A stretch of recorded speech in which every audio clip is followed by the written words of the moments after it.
woke up to fire, all the smoke.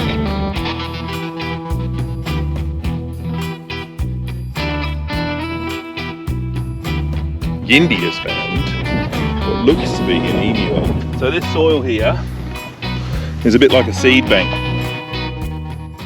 Alright guys, welcome back to another episode. We are standing just near the towers which are over there behind us, the lighthouse which you can just see over there.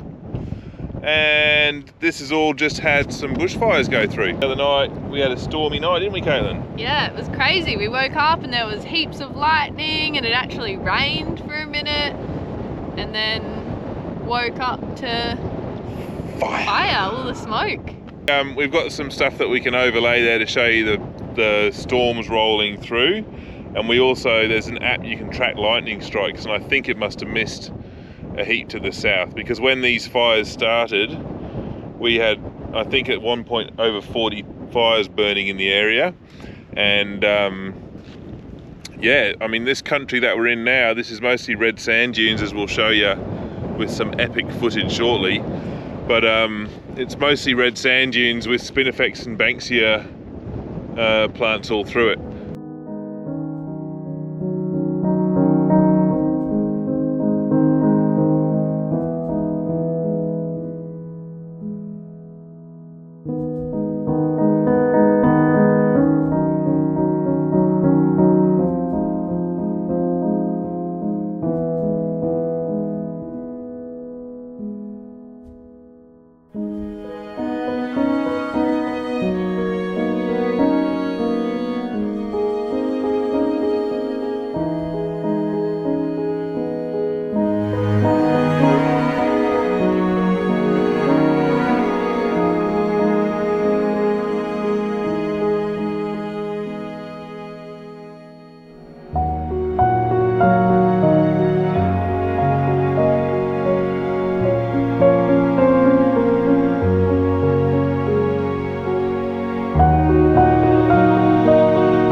Have a look at it now.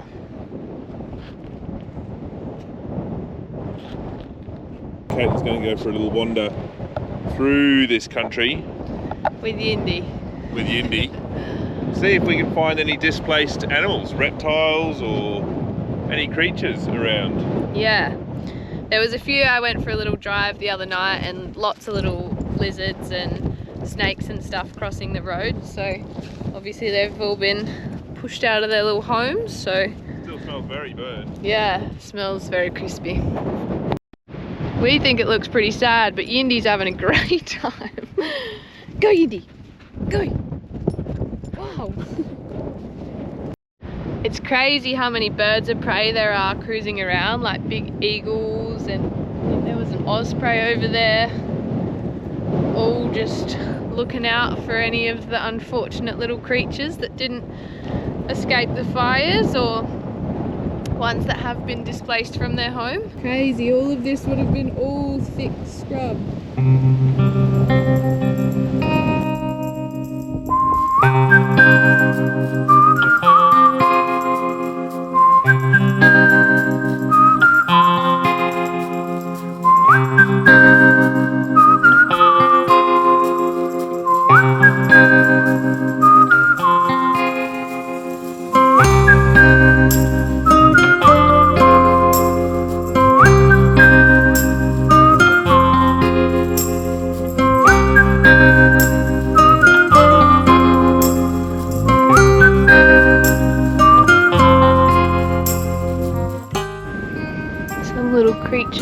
here.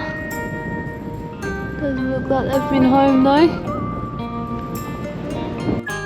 It was pretty crazy driving to work that morning. It all looked very apocalyptic. It was like pretty much everywhere you looked there was a fire, and throughout the day it just got worse and worse, and when the wind picked up at lunchtime it just all, like, it changed so quick, so crazy.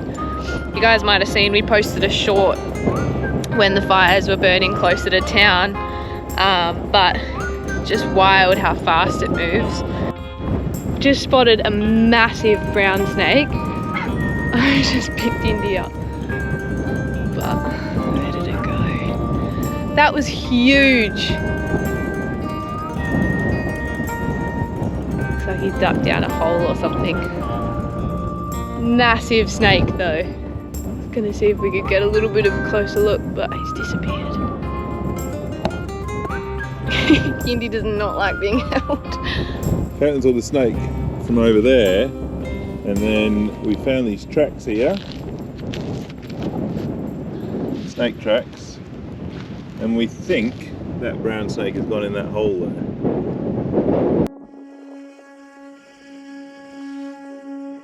We found these resin balls, pretty cool, and lots of charred remains of plants, and a few ants, a lizard and a brown snake so far. A couple of dead ones on the road, sadly. So a good idea to just slow down when you're passing these fresh bushfire areas.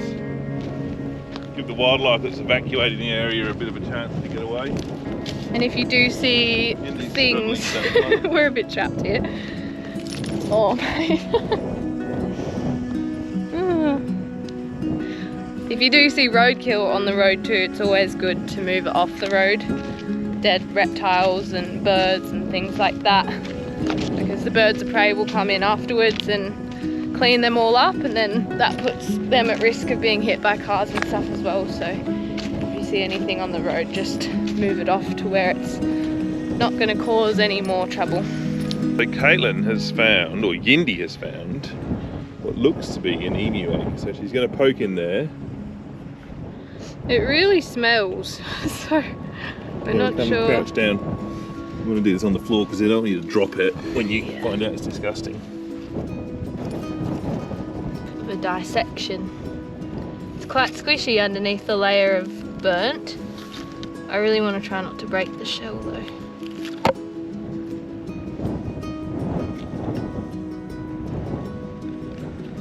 Isn't it stinky? Yeah, have you sniffed it? No, I don't want to. Sniff it? I don't want to. It's Oh. like cooked egg. No, it's not like cooked egg, it's like cooked rotten egg. Stinks. I think it was a rotten egg, eh?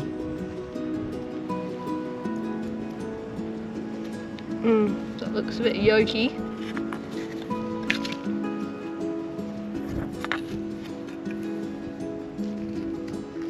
Wow.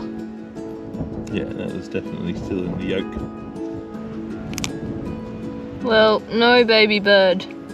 Just a bunch of yolky Yeah, stuff. look at that glassy looking Wow! on the edge there. Wow! What the heck? I think if you washed all of that out, that would be pretty cool. Wow, I shouldn't have broken that. Oh no, that's all. That's all good. Wow. Wow, that's so crazy. No more eggshells there? Not that I could find. It didn't even look like anything really. Wow, look at that. That is so wild. It's literally like glass. That's all it could be really, hey, an emu egg. Well, it's clearly an egg. And it's blue before it was burnt. Oh, well, emu egg's green, so... Well, I mean, it's been in the inferno. Alright! Well, that's a cool little I think we find. should take this back and see if we can get rid of the... Yeah, just wash it. Never even knew his father. Talking about this scene before us here, and how it looks utterly devastating.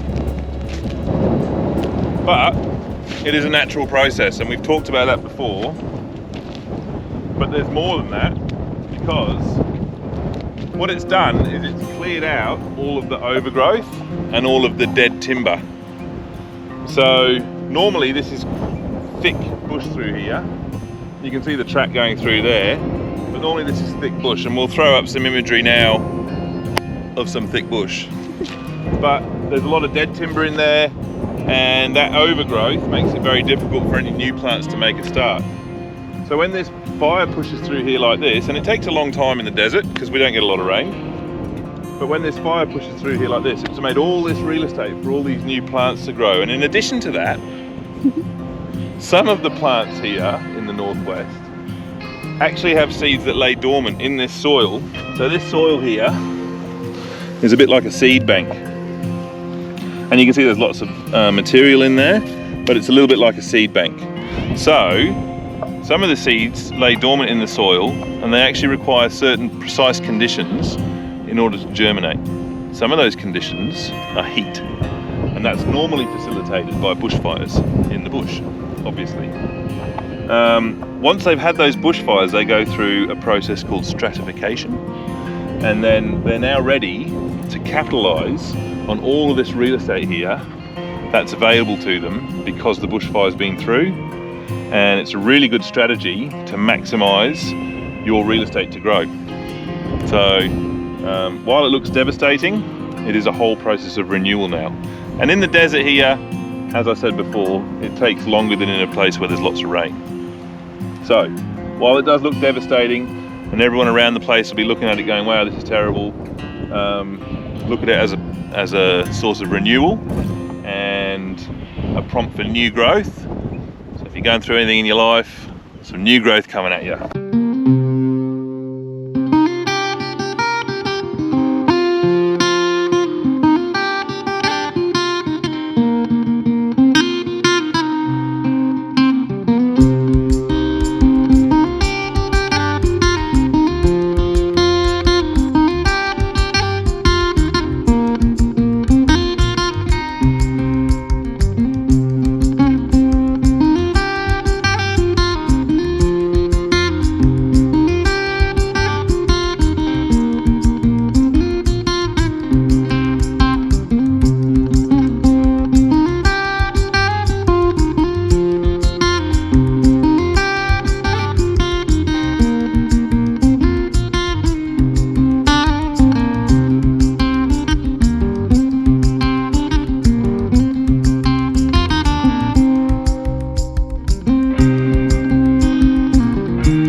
So we're at one of my favourite spots in Exmouth now. I watched the solar eclipse here earlier this year. It's this big, beautiful red sand dune, and it drops off here, and there used to just be an entire field of Banksias, and it was so beautiful, and now it's completely black. So sad.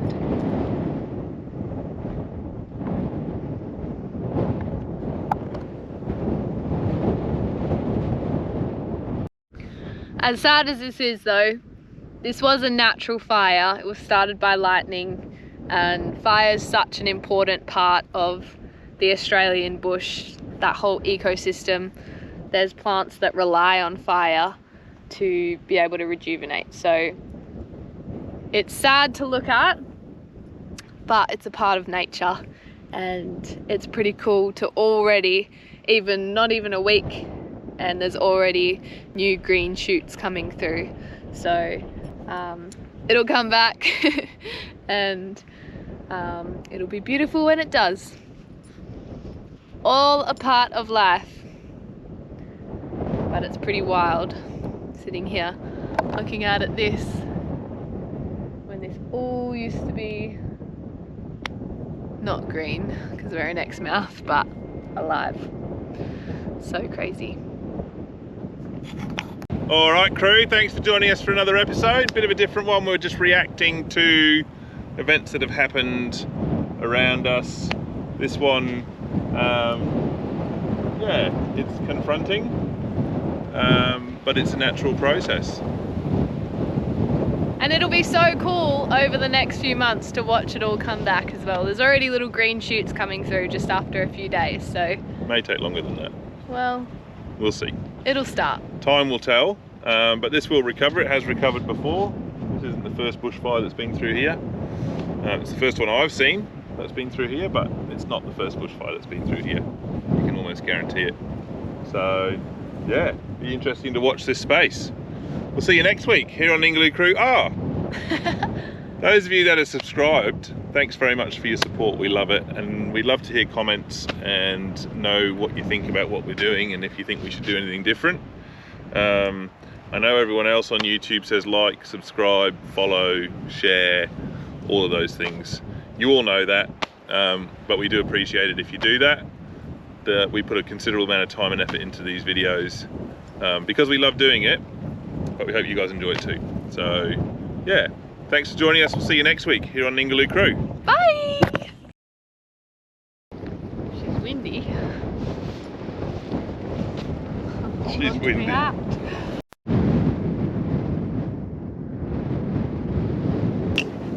Oh! That's cool. How you doing? Oh, what? Oh, my shadow is on you. That's unsatisfying. Okay, here. Yeah. 60s surfer dudes. Just like surfing gnarly barrels. That's what the Teenage Mutant Ninja Turtles were. Let's go surfing now. Everybody's learning now. Come on safari with me. Come on safari with me.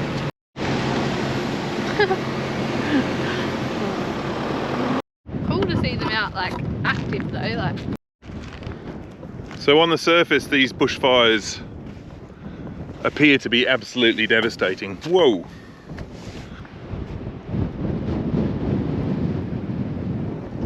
What are you saying? There's no life? Oh, there's just nothing. Like a couple of birds sitting in the dead trees. Bit of a sad sight. So it's confronting, but a necessary weevil.